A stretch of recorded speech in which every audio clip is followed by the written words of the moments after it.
Picking the right job, or the MOS in the United States Army, is very important. You must choose.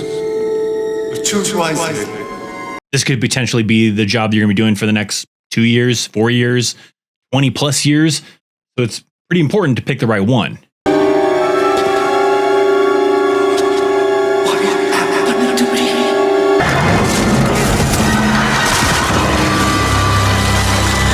me? You chose poorly. So you got to make sure you do your research before you lock in that contract for the job you want to do. And I've got 5 tips to help you prepare before choosing your MOS. Picking the right MOS can be a very important decision. Here on this channel, I like to provide you a lot of information to help you better prepare for the United States Army. So if that's something you're interested in, then make sure you hit that subscribe button. But specifically today in this video, I've got 5 things that when you're doing the research, consider these 5 options. So number 1, the very first one is, will I actually do my job? And you probably can't just simply Google search that. I mean, sometimes you might get some results, but it's going to take a little bit of research, maybe talking to other veterans, and you can join the Chaos Army Discord channel to try to talk to some people that may be in that MOS possibly, but you're going to have to do some research to figure out, will I actually do my job? Because there are some cases where you sign up to do one job, and that's not really the job you get to do, at least not all that often. And I'll give you some examples. There are 2 examples that I can always think of that are usually very common, and experiences will definitely vary. You could be in one of these MOSs and get to do your job a lot. A lot of times it just depends on the unit you get assigned to. One of those examples is a welder. All right, there's an MOS specifically to be a welder in the United States Army. Well, you probably don't have a whole lot of stuff to weld on a day-to-day basis. So what ends up happening is you get cross-trained to be a mechanic.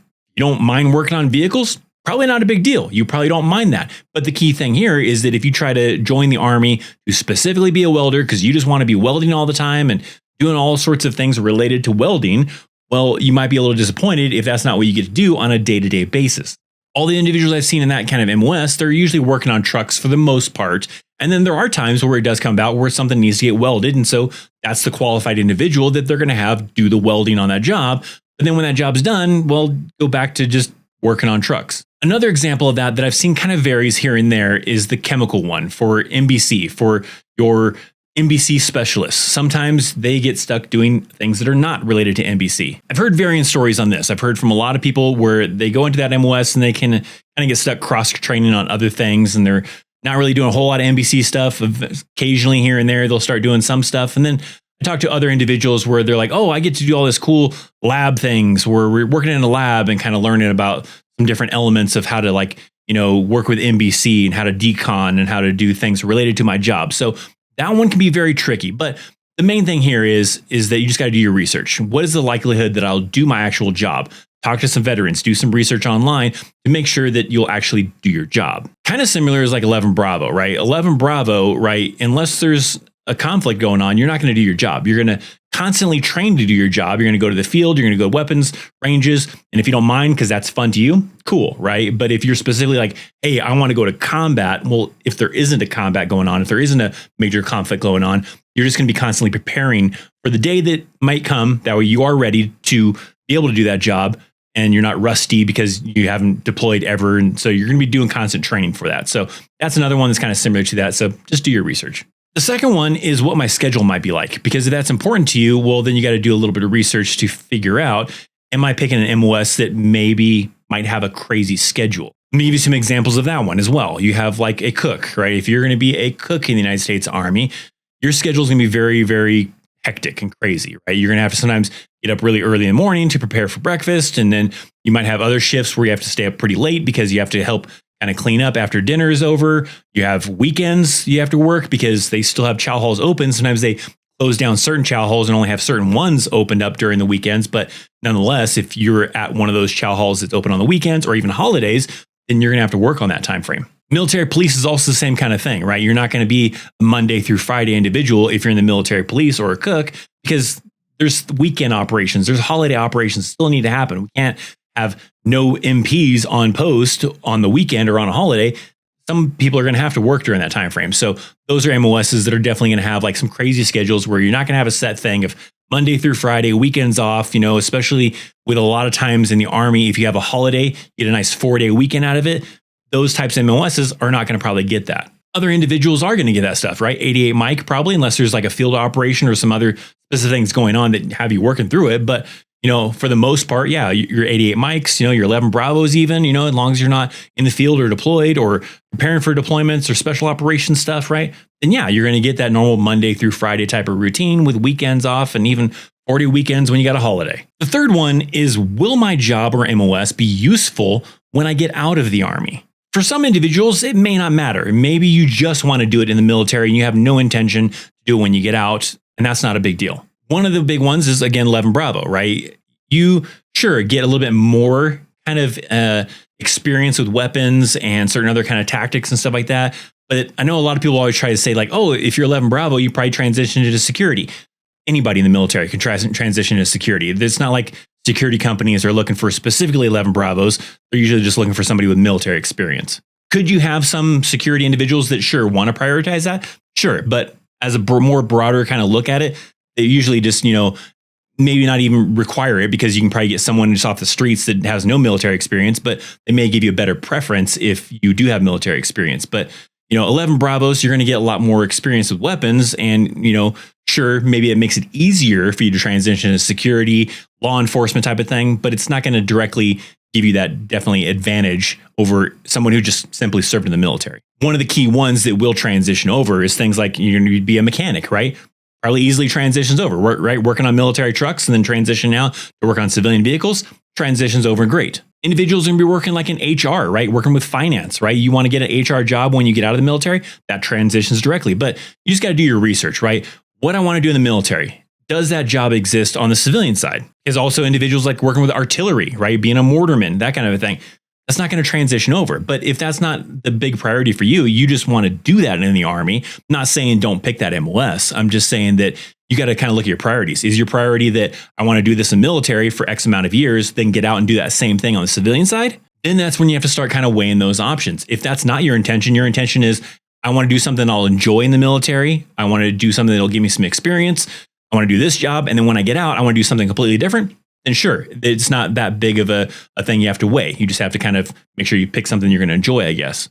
The fourth thing is you got to think about, do I want a combat MOS or do I want a support MOS? There's different types of MOSs. There's MOSs that are combat MOSs, especially now with the new fitness test, right? You have the AFT, and that changes a little bit of how you have to do the AFT. Not too big of a deal, but it does change it slightly. But also what your role is going to be in like combat environments. As of making this video, there's not currently a major conflict going on, but that can easily change. I could film this video on a Monday and freaking Thursday, all of a sudden something crazy happens and now we are in a conflict and this video is already live. I don't know, right? Things easily change. But at the time of, you enlisting, right? Do I want to work in a combat environment? Do I want to work in a more of a support kind of environment?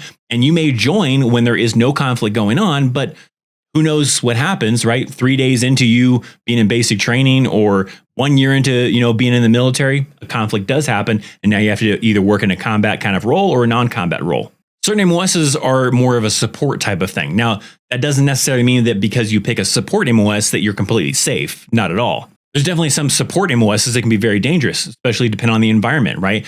For example, my old MOS, 88 Mike, right? We were on the road all the time. And with the Iraq and Afghanistan conflicts, IEDs, roadside bombs, VBIDs, the vehicle-borne IEDs were a major threat. And so anybody on the road, whether you're 88 Mike, a mechanic or engineers or whatever, very dangerous because of that major threat. Now, there are some like support jobs that would be a little bit safer, right? You're working in more of an office environment like finance individuals. Still not 100% safe because you still have mortar attacks. You still could have situations where, hey, I need you to go from this location to this location to help assist some things going on. And during that time frame, that puts you on the road and your convoy could get ambushed. So I don't want you to think that because you pick a non-combat MOS that you're completely safe. There's still possibilities of different scenarios of things that can happen. But if you're going to pick a job that is a combat MOS, well, then, yeah, you're definitely going to have a much higher type of, possibility of being in type of, danger or conflicts. If you're an 11 Bravo, if you're an 11 Charlie, if you're going to be a combat engineer, all sorts of things like that. So you got to kind of weigh those options. Do I want to be possibly in that heat of the battle if one comes about, or do I want to maybe limit my risks and I want to be more on the support side?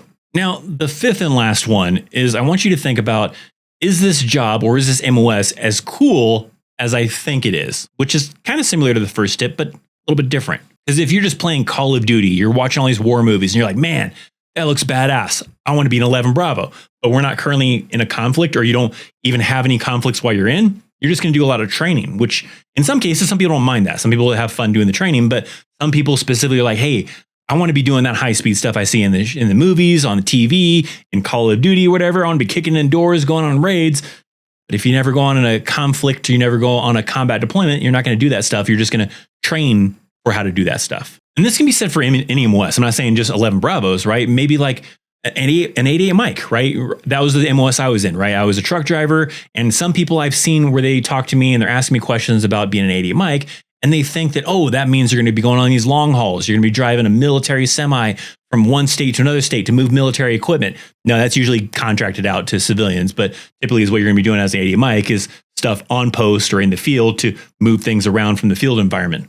And then if you go on a deployment, then it's a little bit different, a little bit, more of a truck driving thing, but you're never alone. You're always doing it in convoys and stuff. So sometimes your perspective of what an 88 Mike might be, what an 11 Bravo might be, what a MP might be, what a scout might be, all sorts of stuff may be different from reality. So you got to make sure you're doing your research. You can get some of these tips from members of the Discord community. You can join it. There's a link down in the description box down below for all my links, and that includes the link to the Discord, which is free to join. You just have to go through a little bit of a verification to make sure you're a real person, not a bot type of thing. But there's some individuals in there that are verified veterans, some people that are wanting to join the military, whatever, right? And you can talk to them, have conversations, and sometimes get some good advice from those individuals. So join the Discord. My question for you is, what MOS do you want to join, right? Maybe if you drop in the comment section the MOS you're interested in, some other people can comment about that and be like, oh, that's a horrible MOS. Oh, it's a great MOS. You'll love it, right? Whatever, right?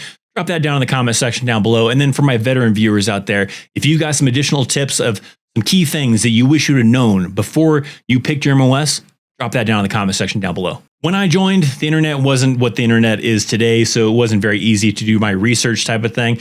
I kind of thought that 88 Mike meant I was going to be driving from state to state, moving military equipment sometimes for different training events and everything like that. I kind of just got stuck with that MOS anyways, but it would have been nice to have the internet that there is today back when I joined to get a little bit better of a heads up. So by all means, if you're looking for that type of heads up, make sure you're subscribed. Thanks for watching though. Thanks for sticking around. Hit that thumbs up. I'm Christopher Chaos. I'll see you next time. See ya.